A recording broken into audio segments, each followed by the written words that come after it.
জমে উঠেছে জাহাঙ্গীরনগর বিশ্ববিদ্যালয় কেন্দ্রীয় শিক্ষার্থী সংসদ ও হল সংসদ নির্বাচনের প্রচার।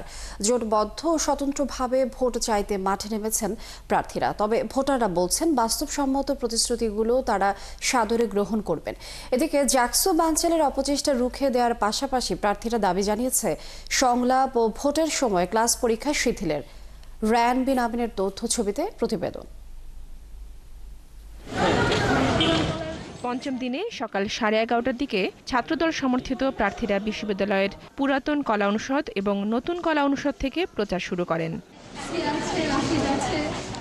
এর আগে বিশ্ববিদ্যালয়ের মুরাদ চত্বর থেকে শিবির সমর্থিত সমন্বিত শিক্ষার্থী জোট ও স্বতন্ত্র প্রার্থীদের নিয়ে গড়ে ওঠা স্বতন্ত্র শিক্ষার্থী সম্মেলন প্যানেলের প্রার্থীরা প্রচারে নামে। ভোটারদের মন জয় করতে লিফলেট বিতরণের পাশাপাশি প্রতিশ্রুতি দেন প্রার্থীদের। সব দরকারি বিষয়গুলোতে যারা প্রশাসনকে প্রেশারাইজ করে আমাদের যে ডিমান্ডগুলো সেগুলো আদায় করতে পারবে, আমরা মনে করি তাদেরকে ভোট দেওয়াই আমাদের শ্রেষ্ঠ। একটা অনুরোধই করবো যে আপনারা বাস্তবধর্মী ইশতেহার দিবেন মানুষকে, যেটা আসলে বাস্তবায়ন করা সম্ভব। জাহাঙ্গীরনগরের নির্বাচনী পরিবেশ সন্তোষজনক জানিয়ে প্রার্থীরা বলছেন জাকসু বানচালের চেষ্টা করা হলে তা রুখে দেওয়া হবে। শিক্ষার্থীরা কিন্তু যথেষ্ট বিচক্ষণ এবং শিক্ষার্থীরা যথেষ্ট সচেতন। তাদের গ্রহণযোগ্যতা আপনারা হারাবেন না। আপনারা যদি এভাবে শিক্ষার্থীদের প্রাণের দাবির মুখোমুখি অবস্থানে দাঁড়িয়ে যান, শিক্ষার্থীরা কিন্তু আপনাদেরকে এখান থেকে বয়কট করতে বাধ্য হবে। যে জাকসু নির্বাচনকে কোনোভাবে যদি বানচাল করার চেষ্টা করে, আমরা সকল ঐক্যবদ্ধভাবে ইনশাআল্লাহ অপশক্তিকে রুখে দিব এবং আমরা চাই যে 11 তারিখে একটি সুষ্ঠু অবাধ নির্বাচন অনুষ্ঠিত হবে।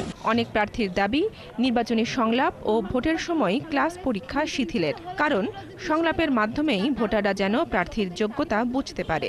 ক্যাম্পাসের সবচেয়ে গণতান্ত্রিক উৎসব, সেটা শুধু জাহাঙ্গীরনগর বিশ্ববিদ্যালয়ের জন্য না, বাংলাদেশের গণতন্ত্রের জন্য একটা নতুন সূচনা। সেক্ষেত্রে প্রশাসন কেন কি চিন্তা করলে পরীক্ষা দিয়ে রাখবে? ডিসেবল যারা আছে তারা একটা আবেদন করেছে যে তাদের জন্য যাতে ব্রেল পদ্ধতিটা চালু করা হয়। তারা খুবই আগ্রহী, তারা ভোট দিতে খুবই আগ্রহী। তো সেক্ষেত্রে এই পদ্ধতিটা চালুর জন্য আমরা বিশেষভাবে আবেদন রাখবো। 9 সেপ্টেম্বর পর্যন্ত চলবে প্রার্থীদের প্রচার।